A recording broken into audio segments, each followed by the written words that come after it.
You know that feeling when you look at your phone and just hope it's not his name? This video is for you. 10 phrases. No corporate talk. No sugar-coated motivation. Just the psychological weapons toxic bosses use in real workplaces every single day. If you recognize 3 or more of these, you are not being too sensitive. You are being controlled. Let's see if your boss made the list. You should be grateful you even have a job. That is the first phrase, and it shuts down every conversation before it even starts. On the surface, it sounds like a reminder to appreciate what you have. Underneath it is a quiet warning. Do not ask for anything beyond this. This line kills any conversation about boundaries, promotions, raises, or basic fairness. It makes you feel selfish for wanting a workload that does not destroy you, for wanting a life that is more than just working and sleeping. Little by little, you start lowering your own standards just to avoid looking ungrateful. You stay quiet when things get out of line because you are scared of coming across as too demanding. And the worst part is that after hearing it enough times, you start saying it to yourself. In your most exhausted moments, instead of thinking this is not okay, you think just stay quiet, at least you have a job. This phrase does not need to be yelled. It just needs to be said once with the right tone to plant a root of guilt you will carry for years without ever figuring out where it came from. Nobody else would put up with you. Second phrase, and this is not feedback. This is character assassination. Your toxic boss takes a completely normal reaction to pressure, disrespect, or overload and repackages it as a personality flaw. The message underneath is clear. Any pushback is an attitude problem. When you question an impossible deadline, it becomes a lack of ownership. When you call out something unfair, it becomes you playing the victim. Over time, you start genuinely wondering if you really are difficult or dramatic or just hard to deal with. You start apologizing for things that were never wrong. You shrink in meetings and filter yourself before speaking because you are terrified of getting labeled the problem person on the team. And that label follows you. You walk into future jobs already asking for less, accepting less, expecting to be too much by default, when in reality you were just trained to see yourself that way by someone who needed you small to look big. Everyone else here handles it fine. Only you cannot.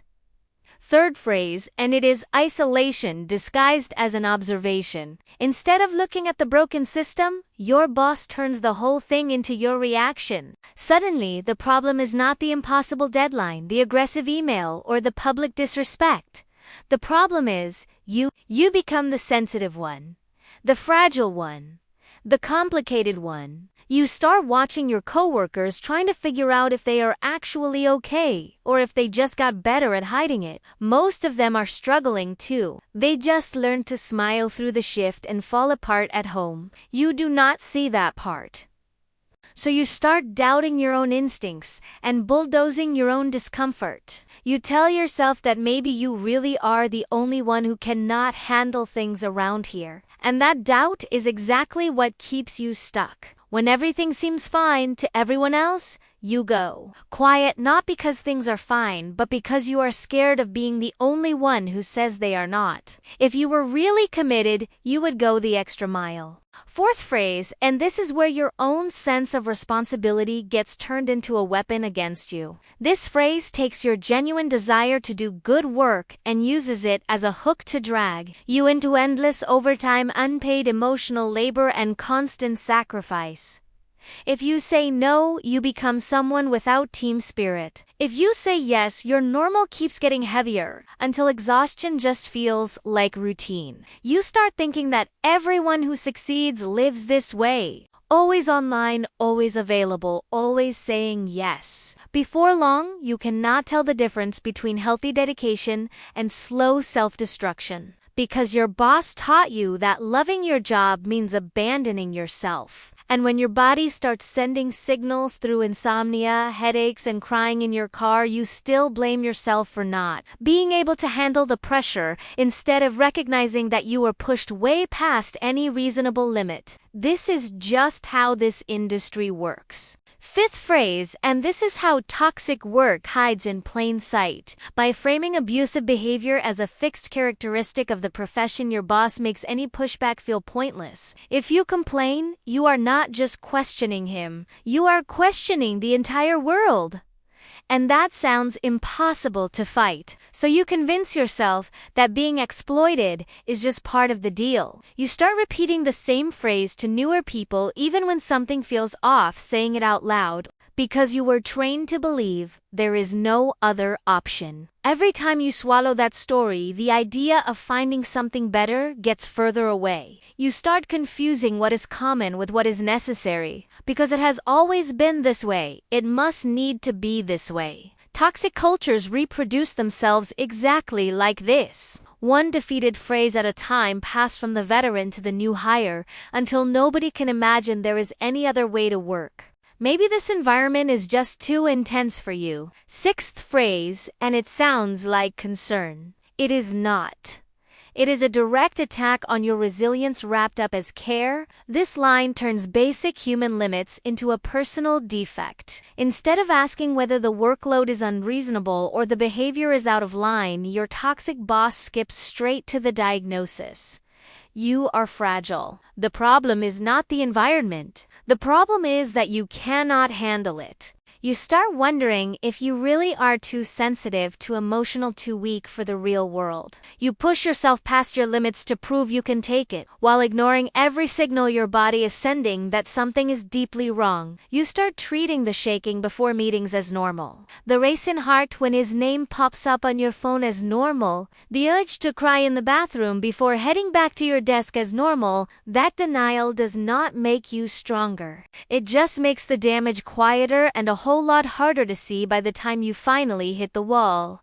We are a family here. Seventh phrase, and these are 4 words that get used to justify everything you should never have to accept. In a healthy workplace, that might mean real support, genuine care, and mutual respect. In a toxic environment, it means they expect you to put up with things you would never agree to in an actual professional contract. Family becomes the excuse for unpaid overtime, for just one more favor, for a complete invasion of your personal life. The moment you try to draw any kind of line, you become the person who is letting the family down at the worst possible time. This creates a sick kind of attachment where you start putting a stranger's deadlines above your own family at home, carrying this irrational guilt for wanting a life that actually belongs to you. You miss birthdays, dinners, and real moments while your head stays stuck at the office like the whole world revolves around the company. And you start believing that wanting balance means you are disloyal. Meanwhile, the company keeps running, replacing people one after another,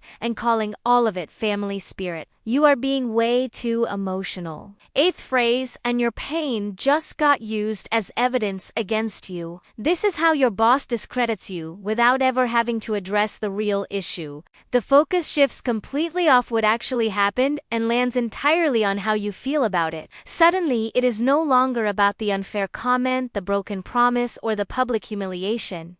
It is about your reaction. You get painted as overdramatic, unstable, too sensitive. Sometimes this phrase comes loaded with assumptions. You are like this because you are young, because you are a woman, because you are not used to real pressure. You start controlling your voice, your face, even your breathing just to avoid coming across as emotional. You slowly disconnect from your own feelings just to be taken seriously. And that disconnect follows you home. You start having trouble trusting your own emotional responses in any area of your life, because you are trained to see them as evidence against you, not as a legitimate alarm telling you that the toxic work environment you are in is genuinely wrong. Everyone is replaceable. Ninth phrase, and technically there is some truth to it. In practice, it is a weapon used to keep you afraid. When your boss keeps saying this, he is not teaching humility. He is reminding you that in his eyes you are disposable. And every time you hear it, your nervous system gets the same message. Stay scared. You stop asking for a raise so you do not rock the boat. You take on impossible workloads because you are terrified of being swapped out. You start treating scraps of basic respects like they are favors because you have internalized the idea that you could be out the door at any moment. That constant fear eats away at your confidence until you forget what it felt like to believe in your own worth. You start seeing yourself as just another replaceable part, not as someone with a real history, real skills, and a real life. And ironically, that keeps you more trapped than anything else. The less you believe you are worth something, the less you believe you can leave and actually find better somewhere else. If you are not happy, the door is right there. 10th phrase, and this is where every last illusion you had about this relationship disappears. There is no dialogue here. No interest in fairness or in your mental health. Just raw power. Sometimes it does not come out that directly, but in versions like, nobody is forcing you to stay, or there is a line of people who would love to have your job. You might freeze when you hear it because you are forced to face something you have been avoiding. This person is not going to change. After that, you walk around with a permanent knot in your stomach, knowing you are there on his terms and not your own. You start measuring every word, every request, scared of triggering the response that sends you out that door. At some point, that weight gets heavier than any paycheck, any benefit, any fear of starting over. And that is exactly when you need to remember one simple thing. You are not asking for too much. This work relationship has just been offering way too little from the very beginning. If you recognized your boss in 3 or more of these phrases, hear this: you are not too sensitive. You are not dramatic. You are not the problem. You are being controlled by someone who learned how to use words as weapons and bet that you would never catch on. Feeling pain, anger, or exhaustion is not weakness. It is a completely normal response to being manipulated every single day inside a toxic work environment. The first step out is stopping yourself from writing these phrases off as just the way bosses talk and starting to see them for exactly what they are. Now drop it in the comments. Which phrase does your boss use the most? And which one do you hate hearing the most? Your story might be exactly what someone else needs to read to realize they are not alone in this. Subscribe to WorkplaceHell Stories. We are not here to fix toxic bosses. We are here to expose the dark side of work one phrase at a time until nobody thinks it is normal to be controlled by them anymore.